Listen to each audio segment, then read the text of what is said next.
One watch, thousands of dollars, years of waiting, and people are still lining up for it. The Rolex Submariner might be the most obsessed over object on the planet, and that's not an exaggeration. But what actually makes it so special? Today we are breaking down the 5 real reasons why this watch has captured the hearts, wallets, and wrists of millions of people around the world. Reason 1. The design has a secret. Most people look at the Submariner and think, okay, it looks great.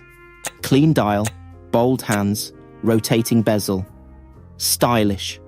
Timeless. Done. But here is what most people do not know. Almost nothing on this watch was designed to look good. It was designed to keep divers alive. Take the hands. Those distinctive Mercedes hands, named after the 3-pointed star they resemble, were not chosen because someone thought they looked cool. They were engineered specifically for one purpose: maximum visibility underwater, in the dark, under pressure, when your life might depend on a quick glance at your wrist.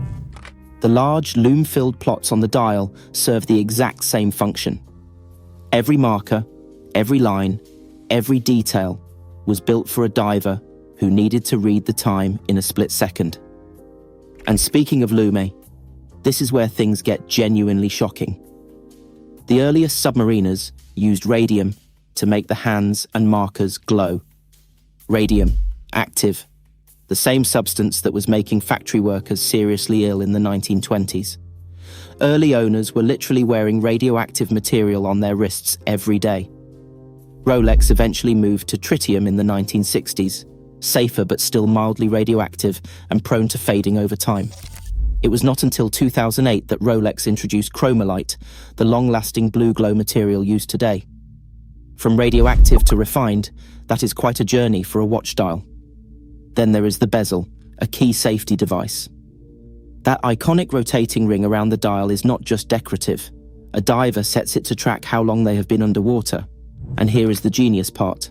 It can only rotate in one direction, counterclockwise. Why? Because if it accidentally moves while you are diving, it can only make your remaining time look shorter, never longer. A bezel that moves the wrong way could make a diver think they have more air than they do. That mistake could be fatal. So Rolex engineered that possibility out of existence. Function became fashion, and that is why the design has lasted over 70 years without needing a reinvention. But if the design alone impresses you, wait until you hear what is going on underneath the surface.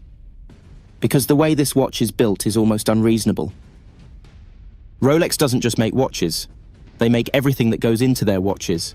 The steel, the movements, the crystals, the bracelets, all produced in-house, under their own roof, to their own standards. That level of control is almost unheard of, even among luxury brands.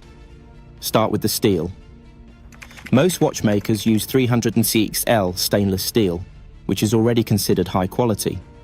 Rolex looked at that and said, not good enough. They developed their own proprietary alloy called oyster steel, based on 904L steel. It's harder, more resistant to corrosion, and capable of holding a mirror polish for years without dulling. Years, not months. Now consider the crown, that small knob on the side of the case you use to set the time.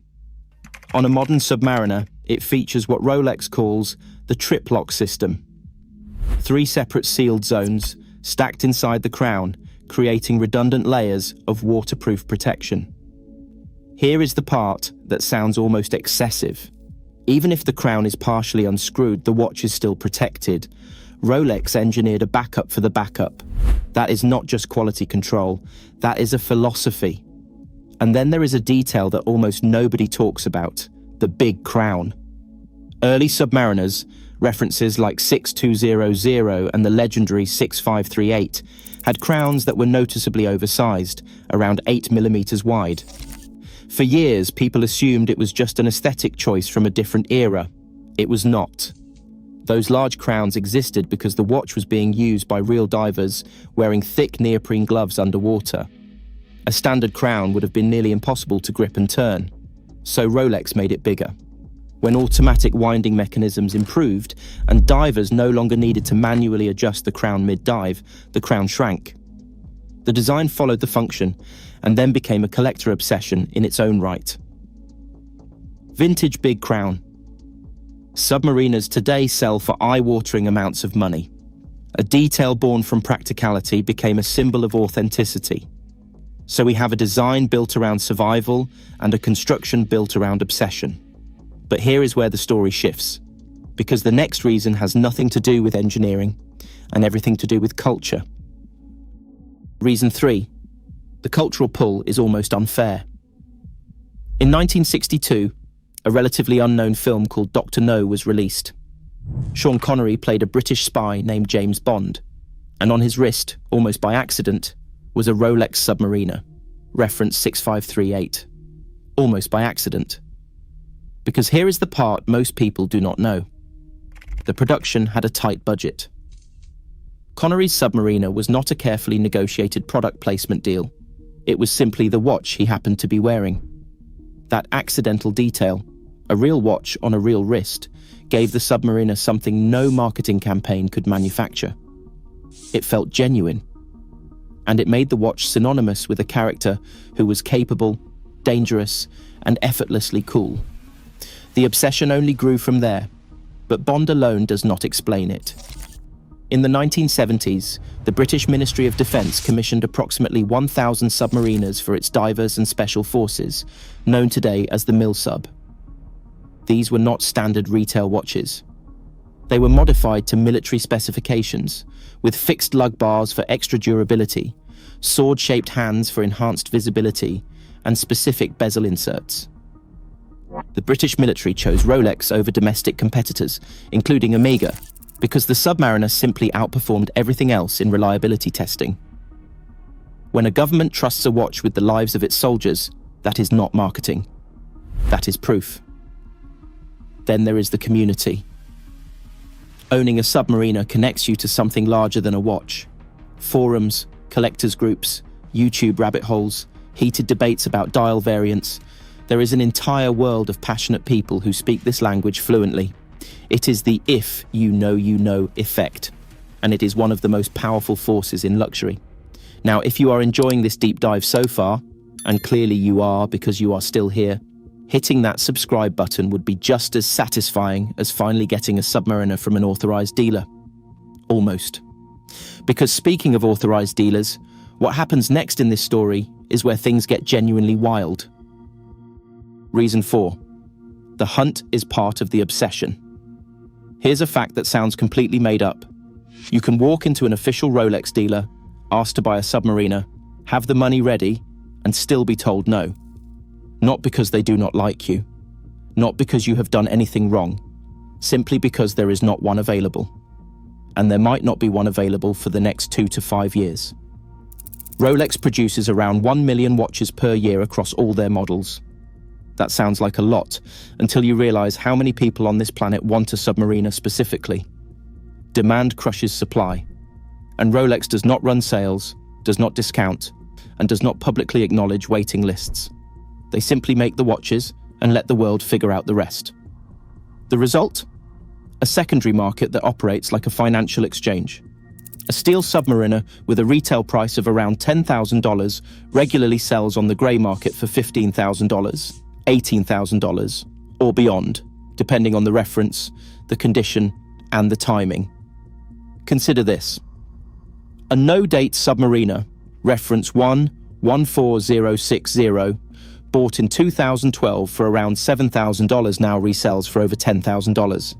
That is not a luxury purchase. That is an investment. Now, to be fair, the market is not bulletproof. The 2022 correction saw market prices drop significantly as post-pandemic demand cooled. Not every Submariner variant holds its value equally. Gold models fluctuate with metal prices. Two-tone references are less stable. The story is not always buy it and get rich. But compared to almost any other consumer product on Earth, the Submariner's track record is extraordinary. And that scarcity creates something unexpected. A culture of the hunt. Watch enthusiasts bond over the search, the dealer relationships, the wait lists, the moment when the call finally comes. Getting a Submariner from an authorized dealer feels less like a transaction and more like an achievement. The difficulty of ownership makes the ownership feel earned. But if you thought the supply game was controversial, the final reason is where the Submariner community genuinely splits in two, and this debate has been raging for decades. Reason 5. Nobody can agree on whether it's actually worth it. Here it is, the question that starts arguments, ends friendships, and fills comment sections at 3 in the morning. Is the Rolex Submariner actually worth the money? Or are you paying for a name on a dial? Both sides of this argument are serious, and both sides have a point. Believers will tell you the case is simple. The in-house movement, the proprietary steel, the obsessive quality control, the resale value, the longevity. A Submariner bought today could still be running perfectly on your grandchild's wrist. They point out that at its price point, no other watch delivers the same combination of durability, recognition, and long-term value. For what it is and what it does, the price is justified. Skeptics counter just as confidently. For $10,000, they will say you can buy a Tudor Black Bay, made by Rolex's own sister company, with comparable build quality at a fraction of the price. Or an Omega Seamaster with a movement that, technically speaking, matches or exceeds the Submariner's specifications. Or a Grand Seiko with finishing that rivals anything Switzerland produces. The argument is not that the Submariner is bad. It is that a significant portion of its price tag is the name, the myth, and the wait list, not purely the mechanics. And here is where it gets fascinating. Even within the Submariner community itself, there is a split that never gets resolved. The no-date Submariner, no-date window, perfectly symmetrical dial, pure tool watch aesthetic, is considered by purists to be the truest expression of what the watch was always meant to be. Clean, uncompromised. Exactly as it was in 1953, the date Submariner camp argues back. The date is useful, the Cyclops magnifier is iconic, and the added complication does not diminish anything. It enhances it. Two versions of the same watch, two completely different philosophies, zero resolution in sight. And then there is the detail that perhaps best captures why this watch is unlike anything else ever made.